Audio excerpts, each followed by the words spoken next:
Last ವಿಡಿಯೋದಲ್ಲಿ ನೀವು ನೋಡಿರ್ಬೋದು, ಲಾಸ್ಟ್ ಬ್ಲಾಗಲ್ಲಿ ನಾನು ವಾರ್ಡ್ರೋಬನ್ನು ಡೀಪ್ ಕ್ಲೀನ್ ಮಾಡೋ ವಿಡಿಯೋನ ಅಪ್ಲೋಡ್ ಮಾಡಿದ್ದೆ. ಇವತ್ತು ನನ್ನ ರೂಮನ್ನು ಡೀಪ್ ಕ್ಲೀನ್ ಮಾಡೋಣ ಅಂತ ಅಂದ್ಕೊಂಡಿದ್ದೀನಿ. ಆ್ಯಕ್ಚುಲಿ ನಾನು ನನ್ನ ವಾರ್ಡ್ರೋಬನ್ನು ಡೀಪ್ ಕ್ಲೀನ್ ಮಾಡಿದ್ದು ಲಾಸ್ಟ್ ವೆಡ್ನಸ್ಡೇ. ಅದಾದಮೇಲೆ ಮಾಡಬೇಕಂತ ಅಂದ್ಕೊಂಡೆ. Because of my throat infection ಆಮೇಲೆ ಸಿವಿಯರ್ ಕೋಲ್ಡ್ ಆಗಿದ್ದರಿಂದ ಆ್ಯಕ್ಚುಲಿ ನನಗೆ ಮಾಡೋಕ್ಕಾಗಿಲ್ಲ. ಸೊ ಇವತ್ತು ಸಂಡೇ, ಸೊ ಎನಿವೇಸ್ ಇವತ್ತು ಸಂಡೇ ಫ್ರೀ ಆಗಿದ್ದೀನಲ್ಲ, ಸೊ ಕಂಪ್ಲೀಟ್ ಕ್ಲೀನ್ ಮಾಡೋಣ ಅಂತ ಅಂದ್ಕೊಂಡಿದ್ದೀನಿ. ಬನ್ನಿ ನಿಮಗೂ ತೋರಿಸ್ತೀನಿ. ಫಸ್ಟ್ ಹೇಗಿದೆ ನನ್ನ ರೂಮ್ ನೋಡಿ. ಇದೆ ಈ ಕರ್ಟನ್ ಎಲ್ಲ ಚೇಂಜ್ ಮಾಡಬೇಕು, ಆಮೇಲೆ ಬೆಡ್ಶೀಟ್ ಚೇಂಜ್ ಮಾಡಬೇಕು. ಸೊ ಅದೆಲ್ಲ ಸೀಲಿಂಗ್ ಅದು ನೀಟಾಗಿ ಧೂಳೆಲ್ಲ ಕ್ಲೀನ್ ಮಾಡಿದ್ರೆ okay, I am done. So first ಸೀಲಿಂಗ್ದೆಲ್ಲ ಮುಗಿಸ್ಕೊಂಡ್ಬಿಡ್ತೀನಿ. ಫಸ್ಟು ಸೀಲಿಂಗ್ದೆಲ್ಲ ಕಂಪ್ಲೀಟಾಗಿ ಕ್ಲೀನ್ ಮಾಡ್ಕೊಳ್ತೀನಿ. ಯಾಕಂದರೆ ಆ ಧೂಳೆಲ್ಲ ಬಿದ್ದರೆ ಬೆಡ್ಶೀಟ್ ಮೇಲೆ ಆಮೇಲೆ ನೀಟಾಗಿ ಬೆಡ್ಶೀಟ್ನ ಕ್ಲೀನ್ ಮಾಡೋಕ್ಕಾಗತ್ತೆ. ಸೊ ಅದಕ್ಕೆ ಫಸ್ಟು ನಾನು ಮೇಲೆ ಸೀಲಿಂಗ್ದೆಲ್ಲ ಕ್ಲೀನ್ ಮಾಡ್ಕೊಂಡ್ಬಿಡ್ತೀನಿ.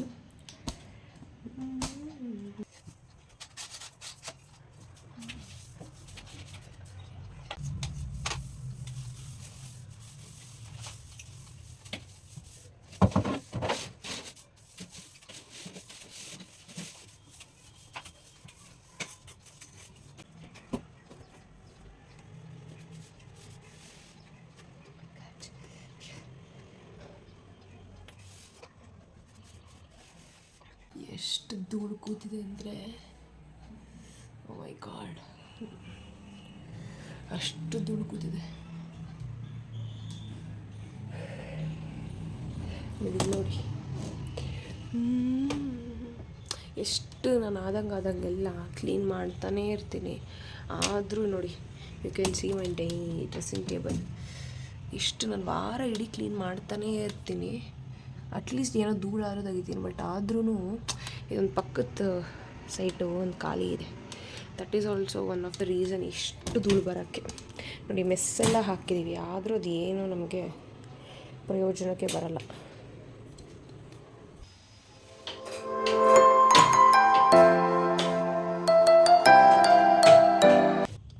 ಹಿಂಗಿದೆ ಡ್ರೆಸ್ಸಿಂಗ್ ಟೇಬಲ್ಲು. ಸೊ ಸ್ವಲ್ಪ ನೀಟಾಗಿ ಧೂಳು ಹೊಡೆದು ಕಂಪ್ಲೀಟಾಗಿ ಕ್ಲೀನ್ ಮಾಡ್ತೀನಿ. ನಾನು ಡ್ರೆಸ್ಸಿಂಗ್ ಟೇಬಲಲ್ಲಿ ಈ ರೀತಿ ಹಾಕಿಟ್ಕೊಂಡಿದ್ದೀನಿ. ಸ್ಪೇಸು ನೀಟಾಗಿ ಇರುತ್ತೆ, ನನ್ನ ಜೊತೆಗೆ ಆ ಪ್ರಾಡಕ್ಟ್ಸ್ಗಳು ನೀಟಾಗಿ ಈ ಒಂದು ಬಾಕ್ಸಲ್ಲಿ ಕೂತಿರುತ್ತೆ ಅಂತ ಹೇಳಿ ಇದು ನೀಟಾಗಿ ಈ ರೀತಿ ಆರ್ಗನೈಸ್ ಮಾಡಿ ಇಟ್ಕೊಂಡಿದ್ದೀನಿ. ಇದು ಐ ಥಿಂಕ್ ನಾನು ಡಿಮಾರ್ಟಲ್ಲಿ ಪರ್ಚೇಸ್ ಮಾಡಿದ ಬಾಕ್ಸ್ಗಳು. ತುಂಬ ವೆರಿ ಲಾಂಗ್ ಬ್ಯಾಕ್ ನಾವು ಈ ಮನೆಗೆ ಬಂದಾಗ ಪರ್ಚೇಸ್ ಮಾಡಿದ ಬಾಕ್ಸ್ ಆರ್ಗನೈಸ್ ಮಾಡಬೇಕು ಅಂತಲೇ ನಾನು ಪರ್ಚೇಸ್ ಮಾಡಿದ್ದೆ. ಸೊ ಅದಕ್ಕೆ ನೀಟಾಗಿ ಒಂಥರ ಆರ್ಗನೈಸ್ಡ್ ಕಾಣುತ್ತೆ.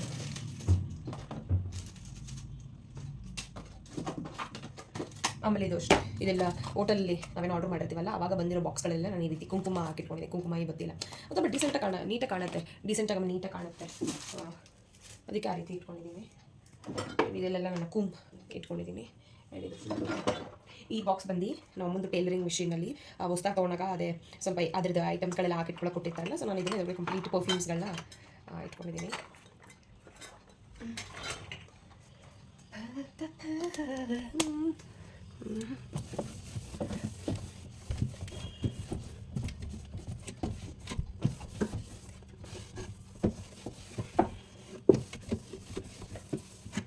ಡ್ರಾಯರ್ ಎಲ್ಲ ಕ್ಲೀನ್ ಮಾಡಿದೆ ಡ್ರೆಸ್ಸಿಂಗ್ ಟೇಬಲ್ದು. ಸೊ ಈಗ ಒಂದೊಂದೇ ಆರ್ಗನೈಸ್ ಮಾಡ್ತಾಯಿದ್ದೀನಿ.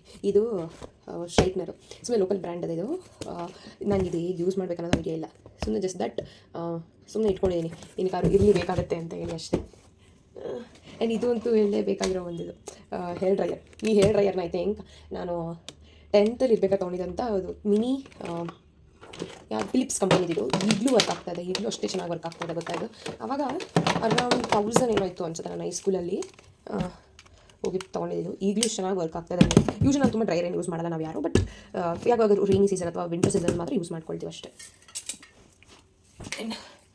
ಸ್ಪ್ರೇ ಆ್ಯಂಡ್ ಇದು ಅದೇ ಕ್ಲಾಸ್ಗೆ ಹೋಗ್ತಾ ಇದೆ. ನಾನು ಮುಂಚೆ ಇದು ಎಂಬ್ರಾಯ್ಡ್ರಿ ಕಲಿಬೇಕಂತ ಆ ಕ್ಲಾಸಲ್ಲಿ ಕೊಟ್ಟಿದ್ದು. ಟೇಪ್ ನೋಡಿ. ಯಾರಾದರೂ ಗೆಸ್ಟ್ ಬಂದರೆ ಈ ಬಾಚಂಗೆಲ್ಲ ನಾನು ಸಪ್ರೇಟಾಗಿ ಎತ್ತಿಟ್ಟಿದ್ದೀನಿ. ಯಾವುದೇ ಗೆಸ್ಟ್ ಬಂದಾಗ ಇದು ಬಾಚಂಗೆ ಕೊಡ್ತೀನಿ, ಅವ್ರು ಯೂಸ್ ಮಾಡೋದು ನಾನು ವಾಶ್ ಮಾಡಿ ಇಲ್ಲೇ ಇಟ್ಟಿರ್ತೀನಿ. ಸೊ ನಮ್ಮ ಬಾಚಂಗೆನೇ ಕೊಡೋ ಬದಲು ಅವ್ರಿಗಂತ ನಾನು ಸಪ್ರೇಟ್ ಬಾಚಂಗೆ ತಂದಿದ್ದೆ. ಅವ್ರು ಯಾವಾಗಲೂ ಕೇಳಿದಾಗ ಆ ಬಾಚಂಗೆನ ನಾವು ಕೊಡ್ಬೋದು. ಸೊ ಈಗ ಇಲ್ಲಿ ಹೋಗೋಣ. ಐರನ್ ಬಾಕ್ಸ್ ಇಟ್ಕೊಂಡಿದ್ದೀವಿ. ಆ್ಯಂಡ್ ಇದು ಹೀಟ್ ಹೇರ್ ಬ್ಯಾ ಏನಿದು ನೆಬಲೈಸರ್. ನಮ್ಮ ಮನೇಲಿ ಯೂಸ್ ಮಾಡ್ತೀವಿ ನೆಬಲೈಸರ್ನ. ಅಂದರೆ ಈಗಂತ ನಮ್ಮದೆಲ್ಲ ಅಂದರೆ ಹೇಗೆ ಅಂತ, ಬಟ್ ಈಗ ತುಂಬ ಯೂಸ್ ಮಾಡ್ತೀವಿ ಬಿಕಾಸ್ ನಮ್ಮ ತಂಗಿಗೆ ಇತ್ತೋಳಿಗೆ ಸ್ವಲ್ಪ ವೀಸಿಂಗ್ ಅಂತ ಹೇಳಿ, ಆ್ಯಂಡ್ ನಮ್ಮ ಅಮ್ಮಂಗೂ ಕೂಡ ವೀಸಿಂಗ್ ಇದೆ. ಸೊ ಅದಕ್ಕೆ ಇದನ್ನು ಯೂಸ್ ಮಾಡ್ತೀವಿ. ಬಟ್ ಈಗ ಡಾಕ್ಟರ್ ಬೇಡ ಇದನ್ನು ಯೂಸ್ ಮಾಡಬೇಡಿ, ಜಾಸ್ತಿ ಅದೇ ಅಡಿಕ್ಟ್ ಆಗ್ತೀರ ಅಂತ ಹೇಳಿ ಈಗ ಸ್ವಲ್ಪ ಯೂಸ್ ಮಾಡ್ತಾ ಇಲ್ಲ. ಆ್ಯಂಡ್ ಅದು ಬಿಟ್ಟರೆ ಇದು ಹೇರ್ ಏನು ಸ್ಟೀಮರ್ ಇದು, ಮುಂಚೆ ಬರ್ತೈತಲ್ಲ ಅದು ಹೇರ್ ಇದು ಸ್ಟೀಮರ್ ಇದನ್ನು ನಾವೇನು ಅಷ್ಟೊಂದು ಯೂಸ್ ಮಾಡಲ್ಲ. ಅಂದರೆ ಇವಾಗ ಏನಾದ್ರು ಫೇಸ್ಗೆ ಅಥವಾ ಹೇರ್ಗೆ ಏನಾದ್ರು ತೊಗೊಬೇಕಂದ್ರೆ ಮಾತ್ರ ಯೂಸ್ ಮಾಡ್ತೀವಿ, ಇಲ್ಲ ಅಂದರೆ ಅದು ಯೂಸ್ ಮಾಡಲ್ಲ. BP ಚೆಕ್ ಮಾಡ್ತಾರಲ್ಲ ಇದು ಸುಮ್ಮನೆ ನಾವು ಅಮ್ಮ ತೊಗೊಂಬಂದಿದ್ದು ಇರಲಿ ಮನೇಲಿ ಒಂದು ಅಂತ ಹೇಳಿ. ಇಲ್ಲಿ ನನ್ನ ಡ್ರೆಸ್ಸಿಂಗ್ ಟೇಬಲ್ ಕ್ಲೀನ್ ಆಗಿದೆ ನೋಡಿ, ಈ ರೀತಿ ಕಾಣಿಸ್ತಾ ಇದೆ. ನೀಟಾಗಿ ಈ ಥರ ಕ್ಲೀನ್ ಮಾಡಿಟ್ಟಿದ್ದೀನಿ. ಆ್ಯಂಡ್ ಇಲ್ಲಿ ನನ್ನ ಫೋಟೋ ಈ ಫೋಟೋ ಬಂದು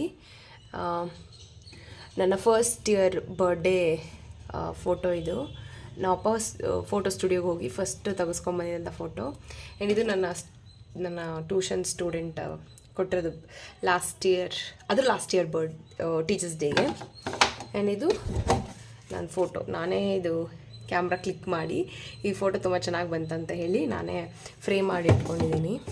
ಆ್ಯಂಡ್ ಇದು ಈ ಗಣೇಶ ನಮ್ಮ ಮನೆ ಗೃಹಪ್ರವೇಶಕ್ಕೆ ಯಾರೋ ನಮ್ಮ ಅಪ್ಪನ ಫ್ರೆಂಡ್ ಗಿಫ್ಟ್ ಮಾಡಿದ್ದು. So finally my dressing table is set. And ನನ್ನ ರೂಮ್ ಈ ರೀತಿ ಕಾಣಿಸ್ತಾ ಇದೆ. ಸ್ವಲ್ಪ ಮೆಸ್ಸಪ್ ಆಗಿದೆ, ನೀಟಾಗಿ ಕ್ಲೀನ್ ಮಾಡಾಗಿದ್ದೀನಿ. Almost done. ಜಸ್ಟ್ ಇದು ಬೆಡ್ಶೀಟ್ ಒಂದು ಹಾಕಿದ್ರೆ I am almost finished. Complete my room is cleaned.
Cleaning ಎಲ್ಲ ಮುಗಿಸ್ಕೊಂಡು ಅರೌಂಡ್ 4:30 ಹಂಗೆ ನಾವು ಸೂಪರ್ ಮಾರ್ಕೆಟ್ಗೆ ಹೋಗಿದ್ವಿ.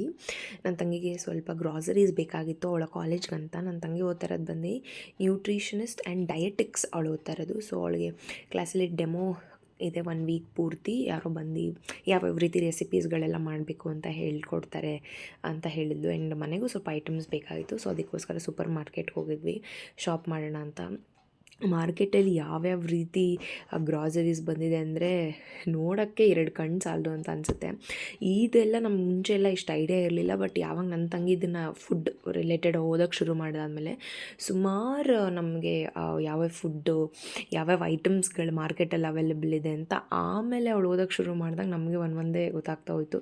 ಇನ್ನು ಜೊತೆಗೆ ಇವಾಗ ಎಲ್ಲ ಸೂಪರ್ ಮಾರ್ಕೆಟ್ಗಳಲ್ಲೂ ಎಲ್ಲ ಐಟಮ್ಸ್ಗಳು ಸಿಗುತ್ತೆ. ಆ್ಯಂಡ್ ನಮ್ಮ ಅಮ್ಮಂಗೆ ಫೋನ್ ಮಾಡಿದಾಗ ನಮ್ಮ ಅಮ್ಮನೂ ಒಂದು ಪ್ಯಾಕೆಟ್ ಎಣ್ಣೆ ಬೇಕು ಅಂತ ಹೇಳಿದರು. ಆಮೇಲೆ ಇಲ್ಲಿ ರೋಸ್ಟೆಡ್ ಗಾರ್ಲಿಕ್ ಬಂದಿದೆ ತೊಗೊಳ್ಳೋಣ ಅಂತ ಹೇಳಿದೆ. ಬಟ್ ಅವಳು ಅದಕ್ಕೆ ಒಪ್ಪಲಿಲ್ಲ. ಅದಾದಮೇಲೆ ಡೇಟ್ಸ್ ಬೇಕು ಅಂತ ಹೇಳಿದ್ಲು. ಆಮೇಲೆ ಅಲ್ಲೆಲ್ಲ ಶುಗರ್ ಹಾಕಿದ್ದಾರೆ, ನನಗೆ ಬೇಡ ಅಂತ ಹೇಳು. ನನ್ನ ತಂಗಿನ ಒಪ್ಸೋದು ತುಂಬ ಕಷ್ಟ. ಅವಳು ಯಾವುದೇ ವಿಚಾರನೂ ಅಷ್ಟು ಈಸಿಯಾಗಿ ಒಪ್ಕೊಳ್ಳಲ್ಲ. ಅವಳು ಎಷ್ಟೊತ್ತು ನಾನು ಎಲ್ಲ ಥರ ಪ್ಯಾಕೆಟ್ ತೆಗ್ದು ನೋಡ್ತಾಯಿದ್ದೆ. ಬಟ್ ಅವಳು ಯಾವುದೂ ಫೈನಲಿ ಒಪ್ಪಲಿಲ್ಲ, ಬೇಡ ಅಂತ ಹೇಳಿದ್ಲು. ಸೊ ಅಲ್ಲಿಂದ ನಾವು ಬಿಸ್ಕೆಟ್ ನೋಡೋಣ ಅಂತ ಬಂದರೆ ನಮ್ಮ ಮನೇಲಿ ಪ್ಯಾಕೆಟ್ಸ್ ಫುಡ್ ಜಾಸ್ತಿ ತಿಂತೀವಿ, but it's very limited. But ನೋಡೋಣ ಅಂತ ಹೋದ್ವಿ, ಯಾವುದೂ ತೊಗೊಂಡಿಲ್ಲ. ಕಿಸ್ ಚಾಕ್ಲೇಟ್ ಬರುತ್ತಲ್ಲ ಅದರದ್ದು ಪಾರ್ಲೆಜಿ ಬ್ರ್ಯಾಂಡ್ ಅವರೇ ಒಂದು ಬಿಸ್ಕೆಟ್ ಮಾಡ್ಯಾರೆ. ಆಮೇಲೆ ನನ್ನ ತಂಗಿ ಪಾರ್ಲೆಜಿ ಬಿಸ್ಕೆಟ್ ನೋಡ್ತಾ ಎಷ್ಟು ಎಷ್ಟು ಪಾರ್ಲೆಜಿ ಬಿಸ್ಕೆಟ್ ಫ್ಯಾನ್ ಅಂದರೆ ನಾವಂತೂ ಚಿಕ್ಕ ವಯಸ್ಸಲ್ಲಿ. ಬಟ್ ಈಗ 2 ರೂಪೀಸ್ ಬರೋದೇ ಇಲ್ಲ. 5 ರೂಪೀಸ್ಗೆ ಇಷ್ಟು 10 ರೂಪೀಸ್ ಒಂದು ಫುಲ್ಲು ರೆಕ್ಟ್ಯಾಂಗಲ್ ಶೇಪ್ ಬರ್ತಾಯಿತ್ತು ಬಿಸ್ಕೆಟು. ಬಟ್ ಈಗಿಲ್ಲ, ನಮ್ಮಮ್ಮ 10 ರೂಪಾಯಿ ಕೊಟ್ಟರೆ 2 ರೂಪಾಯಿದು 5 ಪ್ಯಾಕೆಟ್ ಬರ್ತಿತ್ತು. ಈಗ ಫುಲ್ಲು ಸ್ಮಾಲ್ ಕ್ವಾಂಟಿಟಿ ಮಾಡಿಬಿಟ್ಟಿದ್ದಾರೆ. ಆ್ಯಂಡ್ ಅದೆಲ್ಲ ಮುಗಿಸ್ಕೊಂಡು ಬಿಲ್ಲಿಂಗ್ ಮುಗಿಸ್ಕೊಂಡು ಬಂದ್ವಿ ನಾವು. ಆ್ಯಂಡ್ ಅದಾದಮೇಲೆ ಅವಳು ಡಾರ್ಕ್ ಚಾಕ್ಲೇಟ್ ಬೇಕಂತ ಅದು ಕೂಡ ನೋಡ್ತಾ ಇದ್ಲು. ಆ್ಯಂಡ್ ಫೈನಲಿ ಅದು ಕೂಡ ತೊಗೊಂಡಿಲ್ಲ ಅವಳು. ಸೊ ಅದು ಮುಗಿಸ್ಕೊಂಡು ನಾವು ಸೀದಾ ಹೋಗಿದ್ದು ಫ್ರೂಟ್ಸ್ ಬೇಕು ಅಂತ ಹೇಳಿದ್ಲು. ಫ್ರೂಟ್ಸ್ ಮತ್ತು ಸ್ವಲ್ಪ ವೆಜಿಟೇಬಲ್ಸ್ ಬೇಕು ಅಂತ ಹೇಳಿದ್ಲು. ಅದನ್ನು ತೊಗೊಳ್ಳೋಣ ಅಂತ ಹೋದ್ವಿ ಶಾಪಿಗೆ ನಾವು.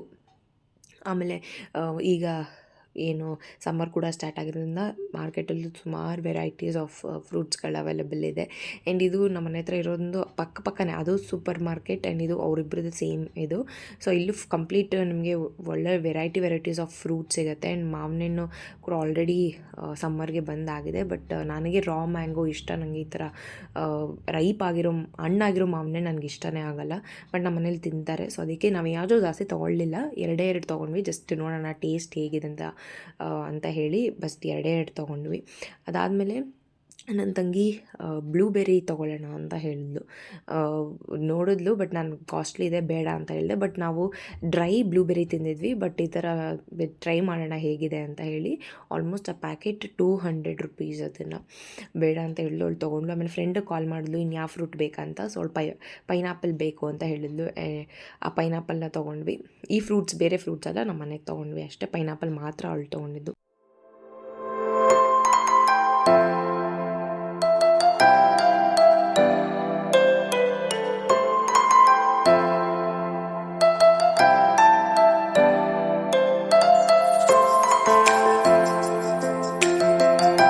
ಅದು ಮುಗಿಸ್ಕೊಂಡು ಅಲ್ಲೇ ನಿಯರ್ ಬೈ ಇರೋ ಒಂದು ಶಾಪಿಗೆ ಬಂದ್ವಿ ಚಾಟ್ಸ್ ತಿನ್ನೋಣ ಅಂತ. ನನ್ನ ತಂಗಿ ಬೇಡ ನೀನು ತೊಗೊಂತಂದ್ಲು. ಜಸ್ಟ್ ಒಂದು ಪ್ಲೇಟ್ ತೊಗೊಂಡು ಇಬ್ಬರು ಟೇಸ್ಟ್ ಮಾಡೋಣ ಅಂತ ಅಂದ್ವಿ. ಬಿಕಾಸ್ ಇದು ಹೊಸ್ದಾಗೆ ಓಪನ್ ಆಗಿರೋಂಥ ಶಾಪು. ಇಲ್ಲಿ ಮುಂಚೆ ಬಿಗ್ ಬಾಸ್ಕೆಟ್ ಇತ್ತು, ಅದು ರಿನೋವೇಟ್ ಮಾಡ್ತಾರದನ್ನ ನಾನು ನೋಡಿದ್ದೆ. ಸೊ ಹೋಗೋಣ ಟೇಸ್ಟ್ ಮಾಡೋಣ ಅಂತ ಹೋದ್ವಿ. ಬಟ್ ಅಲ್ಲಿ ಹೋಗಿದ ತಕ್ಷಣ ಅವ್ರು ಹೇಳಿದ್ರು ಟ್ರಯಲ್ ಇದೆ ಅಂತ ಹೇಳಿದ್ರು. ಟ್ರಯಲ್ ಅಂದರೆ ಮೋಸ್ಟ್ಲಿ ದುಡ್ಡು ಕೊಟ್ಟು ಟ್ರಯಲ್ ಮಾಡಿ ಅವ್ರು ಟೇಸ್ಟ್ ಹೇಳಬೇಕೇನೋ ಅಂತ ನಾನು ಅಂದ್ಕೊಂಡ್ವಿ.